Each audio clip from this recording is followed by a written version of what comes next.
Good day, Kamaster! Welcome back to our BMI Motorite YouTube channel. Narito na naman ang iyong lingkod upang magbahagi ng panibagong video.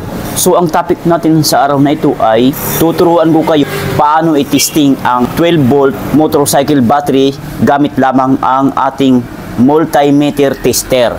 So meron po tayong battery dito na ito po, motorcycle battery. Ang size nito ay ito, MFB 5L or ito YB5LA. So 12 volts po ito ha, maintenance free battery.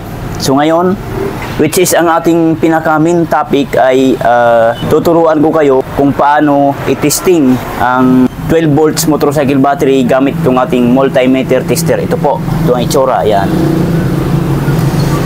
So unang-una na gagawin, yung cord niya, kuhanin nyo, ari ang itsura yan. Ito ang cord niya, kulay pula. So, ang tanong, saan po natin ikakabit yan?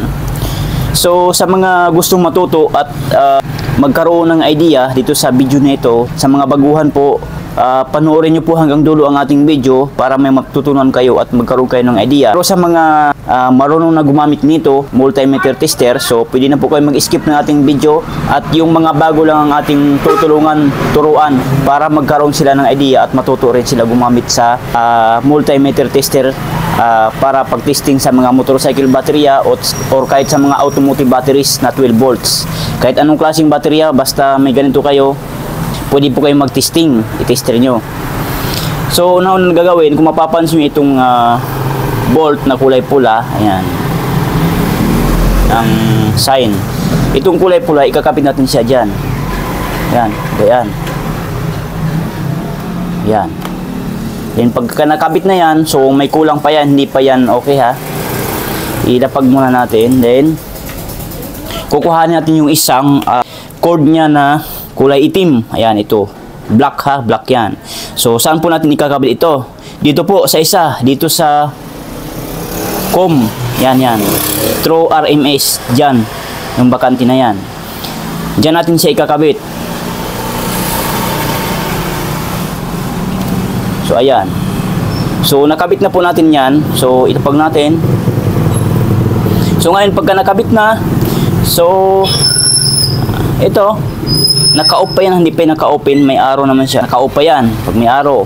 So ngayon, saan natin na pipihitin yan? Saan ba natin? Kasi maraming choices dito. Volts, MB, ito, ano tawag nito? Hertz, Ampere, MA, at saka degree Celsius. So nakakalito.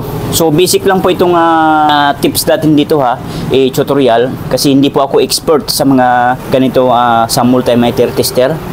So pipitin lang natin siya dito sa B. Ibig sabihin ng B, volts po yan ha. Ganun lang natin. Ayan. So pansin nyo, open na po siya. Ayan. So ngayon, lapag muna natin. Ayan. So, kung mapapansin nyo, may brightness dyan, hugis ilaw yan, hold daw. Ibig sabihin, ilong press nyo, i-hold nyo ng ilang seconds para umiilaw siya. Makita nyo ang screen. Titigan yung husto ha. Yan, long press natin. O ayun, umilaw na siya. So ngayon, i-tester na natin yung battery. So sa pag-tester dyan, kung mapapansin nyo ito, plus sign po yan ha, plus sign ng isang baterya. Itong positive polarity ng isang baterya, diyan natin sa ikakabit ang kulay pula na cord ng isang multimeter tester. Are, diyan natin sa ikakabit yan, pagayaan. Itong isa naman, itong kulay itim na cord ng multimeter tester, kung mapapansin nyo are, minus sign po yan. Ibig sabihin, itong polo ng baterya, ito po ang negative polarity ng isang battery. Negative polarity ha, tatandaan po natin, huwag tayong magkakamali. Diyan natin siya ikakabit, pagayaan. Kung mapapansin natin, ang reading sa voltahe ng ating battery at 12.85 volts. So, goods po yan kapag ganyan. So, ganyan lang po kasimple. Didiin nyo lang, diinan nyo lang. Ayan. So, madali lang po siya matutunan. Saglit lang po siya. Gayaan nyo lang ikakabit.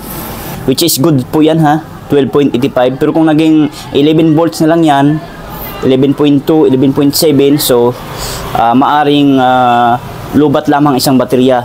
Discharge, kailangan mo i-charge sa battery charger. Pero kung 10 volts na yan pababa, maaring sira na po ang baterya natin. So yun po, madali lang po siya. Ayan lang po, i-date nyo lang yan. So ayan, so quick tips or tutorial lang naman ito. Gusto ko lang i-share sa mga kababayan natin, sa mga hindi nakakaalam. Pero sa mga nakakaalam, wala nang problema, marunong na po kayo nito. So yun, so saglit lang po yan. Oh, ayan na. So yun lang, sana may natutunan kayo sa video natin, and maraming salamat sa inyong panonood, and huwag kalimutan mag-subscribe sa ating YouTube channel, BMI Motolite. Bye!